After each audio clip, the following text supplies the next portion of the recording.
ನಮಸ್ತೆ, welcome back to my another mini vlog. ಇದು snowfall second day.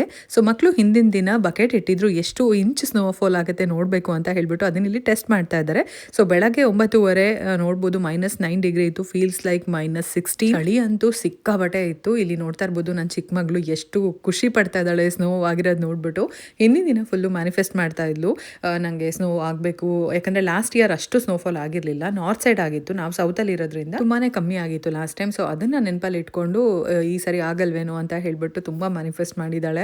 ಆದರೆ ನಾನು ಹೇಳಿದ್ದೆ ಈ ಸರಿ ವಿಂಟರ್ ಸ್ಟಾರ್ಮ್ ಇರೋದ್ರಿಂದ ಪಕ್ಕ ಆಗುತ್ತೆ ಅಂತ ಹೇಳ್ಬಿಟ್ಟು. ಸೊ ಅದು ನಿಜಾನೇ ಆಯಿತು. ಇನ್ನು ಇಲ್ಲಿ ಈ ಸರಿ ಓಡಾಡೋದಕ್ಕಿಂತ ಸ್ಲೆಡ್ಡಿಂಗ್ ಮಾಡೋದಕ್ಕೆ ಪರ್ಫೆಕ್ಟ್ ಆಗಿತ್ತು. ಎಲ್ಲ ಐಸ್ ಥರ ಆಗಿಬಿಟ್ಟಿತ್ತು ಸ್ನೋ. ಸೊ ಹಾಗಾಗಿ ಏನೆಲ್ಲ ಟ್ರೈ ಮಾಡಿದ್ರು, ಥರ್ಮೋಕಾಲ್ ತೊಗೊಂಡು ಬಂದರು. ಇದ್ರ ಜೊತೆಗೆ ಮನೇಲಿ ಏನೇನು ಸಿಗುತ್ತೋ ಎಲ್ಲನೂ ಟ್ರೈ ಮಾಡಿದ್ದೀವಿ. ಯಾಕಂದರೆ ಮೊದಲೇ ಪ್ಲ್ಯಾನ್ ಇರಲಿಲ್ಲ ಸ್ಲೆಡ್ಡಿಂಗ್ ಎಲ್ಲ ಮಾಡಬೇಕು ಅಂತ ಹೇಳ್ಬಿಟ್ಟು. ಸೊ ಫೈನಲ್ ಆಗಿ ಏನೋ ಒಂದು ಪ್ಲ್ಯಾನ್ ಮಾಡಿದ್ವಿ ಕೊನೆಗೂ. ಅದನ್ನು ವಿಡಿಯೋ ಕೊನೆವರೆಗೂ ನೋಡ್ತಾರೆ ಗೊತ್ತಾಗುತ್ತೆ. ಹಾಗೆ ಇಲ್ಲಿ ನೋಡ್ಬೋದು ಎಷ್ಟು ಅದ್ಭುತವಾಗಿ ಕಾಣಿಸ್ತಾ ಇದೆ ರೋಡ್ ಅಂತ ಹೇಳ್ಬಿಟ್ಟು. ಎಸ್ಪೆಷಲಿ ಸ್ನೋಫಾಲ್ ಆದಾಗ ಅಮೆರಿಕ ನೋಡೋದಕ್ಕೆ ತುಂಬಾ ಚೆನ್ನಾಗಿ ಕಾಣಿಸುತ್ತೆ. ನನಗೆ ತುಂಬ ಇಷ್ಟ ಕ್ರಿಸ್ಮಸ್ ಟೈಮಲ್ಲಿ ಲೈಟ್ಸ್ ಎಲ್ಲ ಹಾಕ್ತಾರಲ್ಲ ಅವಾಗ, ಮತ್ತೆ ಈ ರೀತಿ ಸ್ನೋಫಾಲ್ ಆದಾಗ. ಬಟ್ ವರ್ಷಕ್ಕೆ ಒಂದೇ ಸರಿ ಆಗೋದು. ಅದರಲ್ಲೂ ನಾವು ಅಮೆರಿಕಾಗೆ ಬಂದಮೇಲೆ 1 ಅಥವಾ 2 ದಿನ ಇರ್ತಾ ಇತ್ತು ಮ್ಯಾಕ್ಸಿಮಮ್ ಸ್ನೋಫಾಲ್ ಅಷ್ಟೇ. ಅಂದರೆ ಒಂದಿನ ಫುಲ್ ಹೆವಿ ಆಗಿರ್ತಿತ್ತು, ನೆಕ್ಸ್ಟ್ ದಿನ ಫುಲ್ ಮೆಲ್ಟ್ ಆಗಿ ಹೋಗ್ತಾ ಇತ್ತು. ಬಟ್ ಈ ವರ್ಷನೇ 3-4 ದಿನ ಇರೋ ಅಂಥದ್ದು. ಸೊ ಫೈನಲಿ ಇಲ್ಲಿ ಸ್ಲೆಡಿಂಗ್ ಮಾಡ್ತಾ ಇದ್ದಾರೆ. ಕೊನೆಗೆ ಏನು ಬಳಸಿದ್ವಿ ಅನ್ನೋದಾದರೆ, ನಮ್ಮ ಮನೆಯಲ್ಲಿ ಒಂದು ದೊಡ್ಡ ತಟ್ಟೆ ಇದೆ, ಅದು ಏನಕ್ಕೂ ಯೂಸ್ ಆಗೋದಿಲ್ಲ, ತೀರಾ ದೊಡ್ಡದು.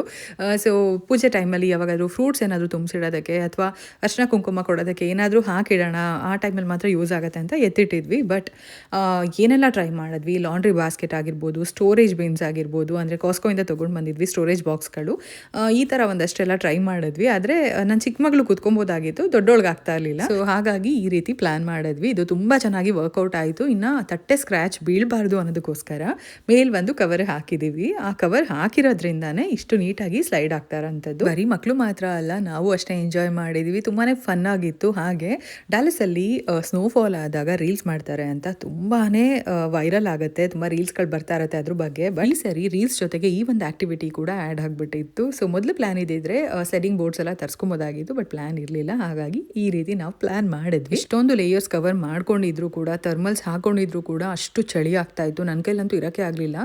ಮನೆಗೆ ಹೋಗ್ತಾ ಇದ್ದಂಗೆ ಜ್ವರ ಬಂದ್ಬಿಡ್ತು. ಅದಾದ್ಮೇಲೆ ಮತ್ತೆ ಇದು ಮಧ್ಯಾಹ್ನ ಕರ್ಕೊಂಡು ಬಂದಿರೋದು ಹೊರಗಡೆ. ಇವಾಗಲೂ ಕೂಡ ಸುಮಾರು 1.5 ಗಂಟೆ ಹೊರಗಡೆ ನಿಲ್ಸ್ಕೊಂಡಿದ್ರು ನನ್ನ. ಯಾಕಂದ್ರೆ ಮಕ್ಳು ಆಟ ಆಡ್ಬೇಕಾದ್ರೆ ಯಾರಾದ್ರೂ ಒಬ್ರು ಪೇರೆಂಟ್ಸ್ ಇರಲೇಬೇಕಾಗತ್ತಲ್ವಾ. ಸೊ ಹಾಗಾಗಿ ಮಕ್ಕಳು ಎದ್ದು ಕೂತ್ಕೊಂಡು ಓಡಾಡಿ ಆಕ್ಟಿವ್ ಆಗಿರ್ತಾರೆ, ಸ್ವಲ್ಪ ಮೈ ಬಿಸಿ ಆಗ್ತಿರುತ್ತೆ. ಬಟ್ ನಾವು ಅವ್ರನ್ನ ನೋಡ್ಕೊಂಡು ನಿಂತೇ ಇರ್ತೀವಲ್ವಾ. ಸೊ ಹಾಗಾಗಿ ನಮ್ಗೆ ಇನ್ನೂ ಜಾಸ್ತಿ ಅಫೆಕ್ಟ್ ಆಗುತ್ತೆ. ಹಾಗಾಗಿ ತುಂಬಾ ಫೀವರ್ ಆಗ್ಬಿಟ್ಟಿತ್ತು. ಅವತ್ತಿನ ದಿನ ನಾವೇನು ರೀಲ್ಸ್ ಆ ಥರ ಎಲ್ಲ ಏನು ಮಾಡೋಕ್ಕೆ ಹೋಗಲಿಲ್ಲ, ಇಷ್ಟು ಕೋಲ್ಡಲ್ಲಿ ಒಳ್ಳೇದಲ್ಲ ಅಂತ.